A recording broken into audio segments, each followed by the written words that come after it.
Hello good morning everyone. स्वागत है आपका अपने इस प्यारे से यूट्यूब चैनल एजुकेशन फाइटर में।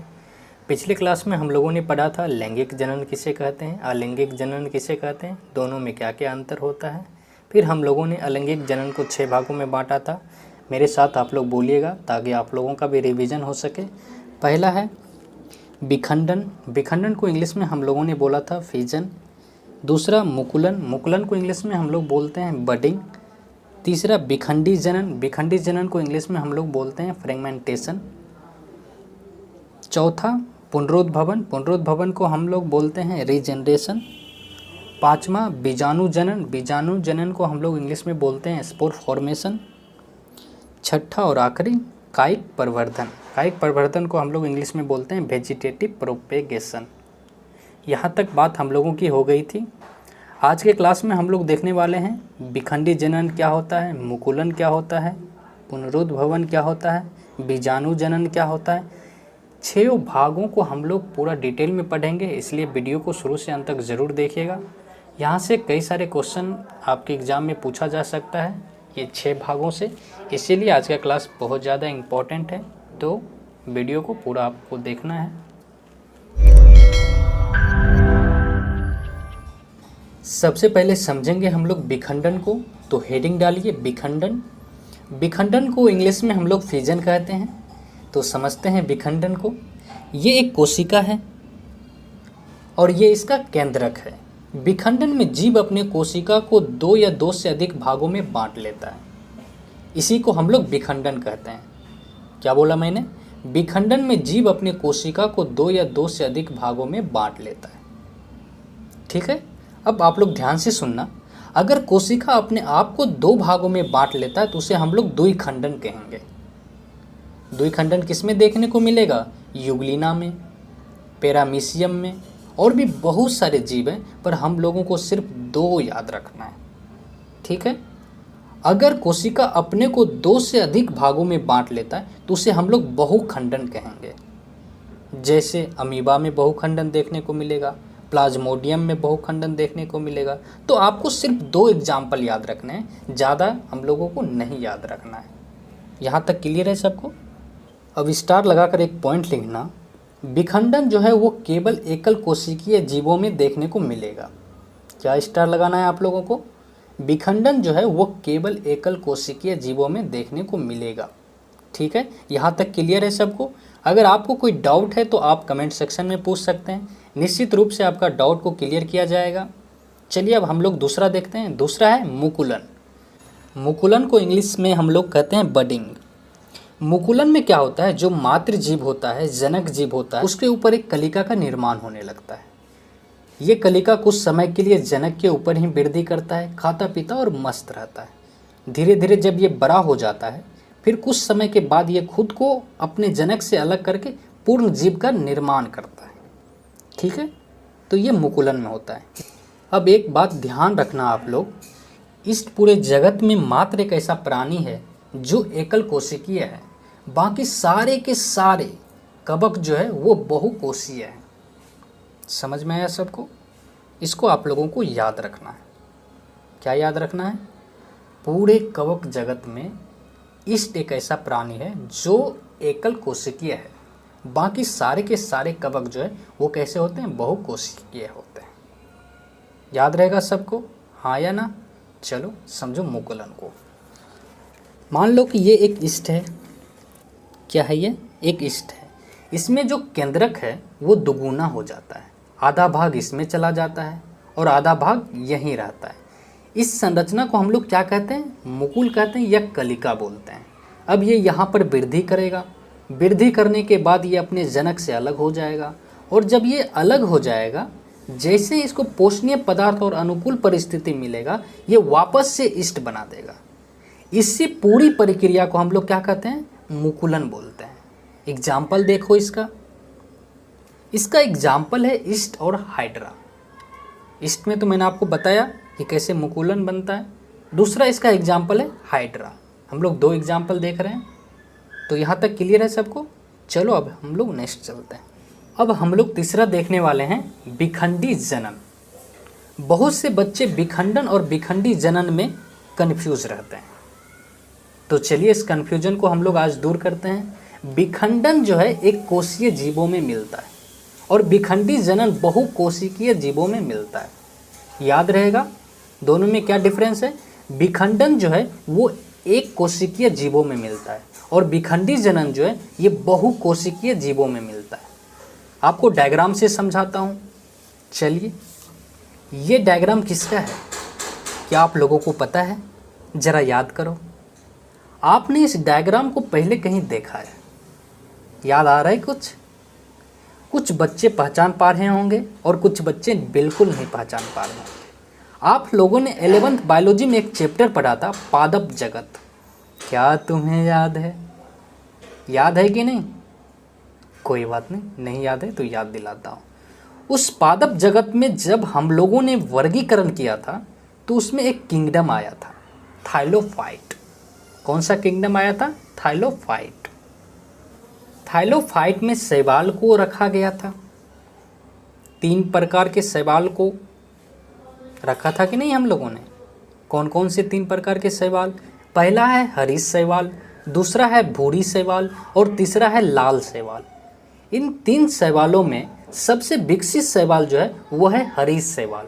हरीश शैवाल को क्या कहते हैं? हरीश शैवाल भी कहते हैं। ठीक है। और एक बात याद रखना, इस पृथ्वी पर सबसे पहले आए थे पादप शैवाल, फिर आए थे भूरी शैवाल और आखिर में आए थे हरीश शैवाल। क्लियर है यहाँ तक सबको? मैंने जो डायग्राम दिखाया है ये डायग्राम है हरीश शैवाल का, जिसका नाम है स्पायरोगाइरा। अब हमने इसको काटा, ये कितने भागों में बट गया? 3 भागों में। कितने भागों में बट गया? 3 भागों में। दूसरे शब्द में कहे तो इसके 3 खंड हो गए। अब ये तीनों खंड आगे चलकर क्या बनाएंगे? एक पूर्ण परिपक्व स्पायरोगाइरा बनाएंगे। क्लियर है सबको? इस प्रक्रिया में हम लोगों ने क्या देखा? एक शरीर टूट रहा है, राइट? लेकिन कब टूट रहा है? जब कोई जीव परिपक्व हो जाता है। तो अगर आपसे कोई पूछेगा विखंडी जनन कब होता है, तो क्या जवाब दोगे? जब कोई जीव परिपक्व हो जाता है, पूर्ण रूप से विकसित हो जाता है, तो अपने आप को खंडन कर लेता है।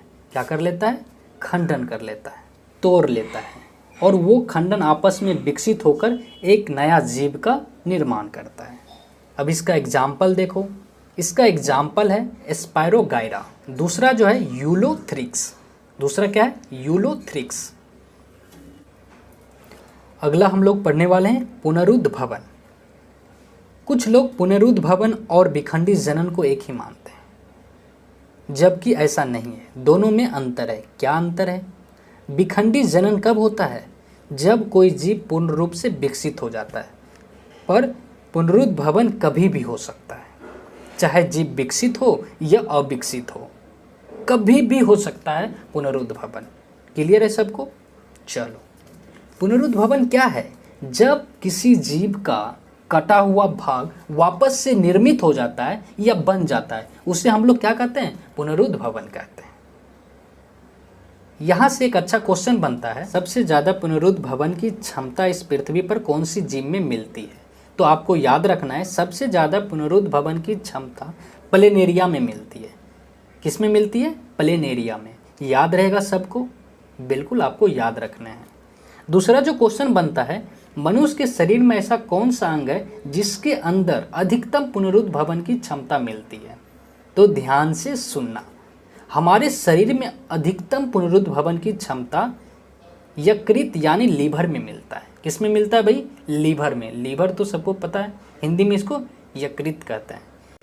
पुनरुद्भवन के बहुत से उदाहरण हैं। हाइड्रा है, अमीबा है, हमारा स्किन है, लीवर है, बहुत सारे हैं।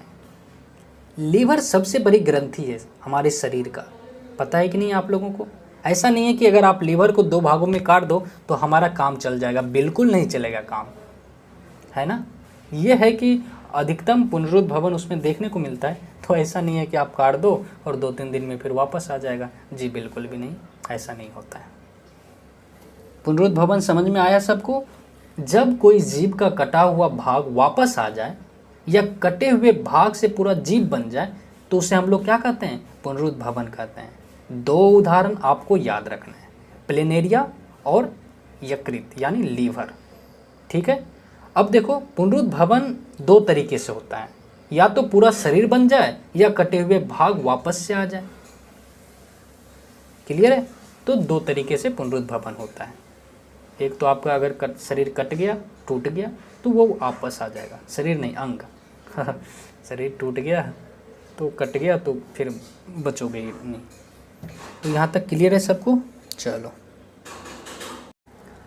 अगला जो हम लोग पढ़ने वाले हैं, बीजाणु जनन। जब किसी शरीर या जब किसी जीव के अंदर कुछ विशेष प्रकार का कोशिका का निर्माण होता है जिन्हें हम लोग बीजाणु बोलते हैं। इसमें दो विशेषता होती है। पहला विशेषता है कि यह प्रतिकूल परिस्थितियों में भी जिंदा रहती है, यानी प्रतिकूल परिस्थितियों पर जीवाणु का कोई असर नहीं होता है। ये प्रतिकूल परिस्थितियों को झेल सकती है। दूसरा जो पॉइंट है, इसके अंदर क्षमता होती है संपूर्ण जीव बनाने का। इसी को हम लोग क्या कहते हैं? बीजाणु कहते हैं। क्लियर है सबको? बीजाणु दो प्रकार के होते हैं, चल बीजाणु, दूसरा होता है अचल बीजाणु। चल बीजाणु को हम लोग जू स्पोर भी बोलते हैं, अचल बीजाणु को हम लोग इंग्लिश में एप्लाइनो स्पोर बोलते हैं। अब सवाल उठता है, चल बीजाणु किसे कहते हैं? नाम से ही क्लियर है, जो चल सकता है कि नहीं? चल बीजाणु का नाम से ही क्लियर है, जो चल सकता है उसे हम लोग क्या कहते हैं? चल बीजाणु कहते हैं। और जो नहीं चल सकता है वो अचल बीजाणु। जैसे हम लोगों के पास पैर है चलने के लिए, हम लोग पैर से चलते हैं, उसी तरह इनके पास भी कुछ संरचना है जिससे वो चलता है। कौन सी संरचना है? तो देखिए ये डायग्राम है। ये किसका डायग्राम है? क्लाइडोमोनास का। ये भी हरित शैवाल है। इसके पास ये जो धागे नामक संरचना दिख रही है, इसे हम लोग बोलते हैं कशाभिका। क्या बोलते हैं? कशाभिका। इस कशाभिका के सहारे ये क्लाइडोमोनास जल में गति कर पाते हैं, चल पाते हैं। क्लियर है सबको? इस क्लाइडोमोनास, ये किसका डायग्राम हम आपको बता रहे हैं? क्लाइडोमोनास का। तो ये कौन है? चल बीजाणु है। ये क्लाइडोमोनास के अंदर बना कशाभिका। जब ये क्लाइडोमोनास के अंदर बहुत सारे संपूर्ण तरीके से इकट्ठा हो जाता है तो क्लाइडोमोनास फटता है और इसमें से ये चल बीजाणु बाहर आ जाता है और ये तैरने लगता है कशाभिका की मदद से। इसी को हम लोग क्या बोलते हैं? चल बीजाणु बोलते हैं। एग्जाम्पल क्या है इसका? चल बीजाणु का क्लाइडोमोनास। अब हम लोग बात करेंगे अचल बीजाणु की। तो देखिए अचल बीजाणु किसे कहेंगे? जो चल नहीं सकते हैं। ये डायग्राम किसका है? पेनिसिलियम नोटेटम का। किसका डायग्राम है? पेनिसिलियम नोटेटम का। ये भी एक कवक है। पेनिसिलियम नोटेटम वो कवक है जिससे सबसे पहले प्रतिजैविक खोजा गया था। प्रतिजैविक को इंग्लिश में क्या बोलते हैं? आप सभी ने उसका नाम सुना होगा, एंटीबायोटिक। सुना है कि नहीं? आप जब भी मेडिकल की दुकान पर जाते हो तो आप कहते हो भैया ये कौन सी मेडिसिन दी है? तो वो कहता है भाई एंटीबायोटिक है, आप इसे खा लेना। बोलते हैं कि नहीं ऐसा? तो किसने खोजा था ये? तो याद रखना आप लोग, अलेक्जेंडर फ्लेमिंग नाम के एक वैज्ञानिक थे जिसने सबसे पहले एंटीबायोटिक का खोज किया था। याद रहेगा आपको? हाँ या ना? अब देखो ये जो पेनिसिलियम नोटेटम है, इसके शीर्ष पर अचल बीजाणु का निर्माण होता है। इन अचल बीजाणु को हम लोग कोनेडिया बोलते हैं। क्या बोलते हैं? कोनेडिया। तो अचल बीजाणु का उदाहरण क्या है? कोनेडिया, जो कि एक पेनिसिलियम नोटेटम में मिलता है। क्लियर है सबको? चलो अगला हम लोग पढ़ने वाले हैं कायिक प्रवर्धन। तो बताओ कायिक प्रवर्धन किसका प्रकार है? अलैंगिक जनन का। कायिक प्रवर्धन पादपों में देखने को मिलेगा। इसका मतलब है पादप अलैंगिक जनन करते हैं। कौन सी विधि से करते हैं? कायिक प्रवर्धन की विधि से। तो अब हम लोग समझेंगे क्या होता है कायिक प्रवर्धन। तो देखिए पादप में दो तरीके के भाग होते हैं। एक होता है कायिक भाग, दूसरा होता है जननीय भाग। तो जननीय भाग किससे संबंधित होगा? जनन से। जैसे कि पुष्प। पुष्प एक जननीय संरचना है, एक लैंगिक संरचना है। और कायिक भाग किससे संबंधित होगा? वृद्धि से। किससे संबंधित होगा? वृद्धि से। जैसे शाखाएं, पत्तियां, तना, मूल।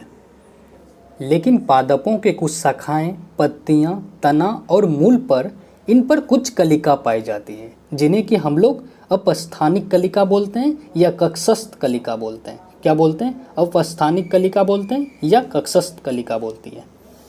इन कलिका के अंदर क्षमता होती है संपूर्ण जीव को उत्पन्न करने की। समझ गए सब लोग। अब हम लोग कायिक प्रवर्धन का उदाहरण देखते हैं। कंद, कंद का उदाहरण है आलू। जैसे कि मान लो ये आलू है और ये आलू का आँख है। इन आँखों के अंदर कुछ कलिका होती है, इन कलिका को हम लोग बोलते हैं कक्षस्थ। और ये कक्षस्थ कलिका जो है जैसे ही अनुकूल परिस्थिति होगी ये एक नए जीव का निर्माण कर देगी। जैसे कि आप लोगों ने घर में देखा होगा, आलू को जो है थोड़ा सा पानी वानी अगर उसमें लगता है तो उससे एक जो है कलिका बाहर आने लगती है, और उसके बाद जो वो कलिका हरा रंग का ये बाहर आने लगती है।